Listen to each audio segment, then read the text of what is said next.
Stand up কমেডিয়ানরা নাটক চলচ্চিত্রে ভালো অভিনেতা বা কমেডিয়ান হওয়ার যোগ্যতা রাখে? অবশ্যই রাখে।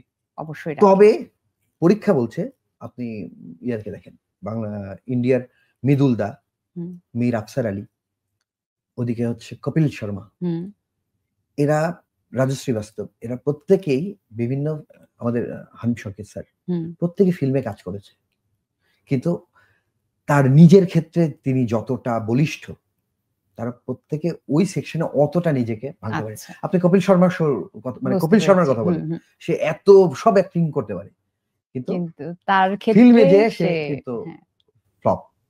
সো আমি অ্যাক্টিং এ মাস্টার্স করা, আমার অ্যাকচুয়ালি প্ল্যাটফর্ম ওইটা, বাট আমি মনে করেছি যে এটাতে আমার আসলে কমফোর্ট জোন, যার যেটা। আচ্ছা, লাস্ট ওয়ান, প্রশ্ন যেন কমন পড়ে। এখানে উচিত শিক্ষা দেওয়া হয়, নতুন প্রতিষ্ঠান স্কুল অফ কমেডির জন্য এই স্লোগানটাই কেন ঠিক করা হলো?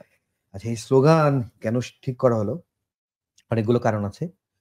এটার পেছনে আমাদের স্কুলের গভর্নিং বডির যিনি হেড, আমাদের বাবুই ভাই, খালিল বাবুই ভাই লেখালেখি করে, উনারও এটা ইনফ্লুয়েন্স আছে এই লাইনটা চুজ করার ক্ষেত্রে।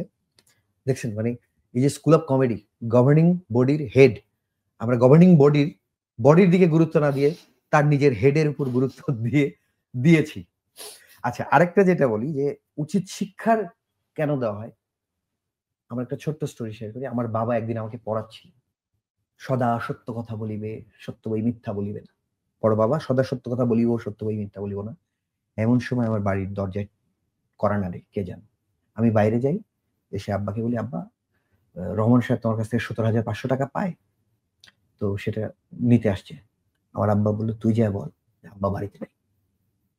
আমি যা বললাম যে আব্বা বললো আব্বা বাড়িতে নেই। তারপর ওই দিন আমার আব্বা আমাকে মারে আর বলে যে এর মাথায় বুদ্ধি নাই, ঠিক মতো পড়াশোনা কর।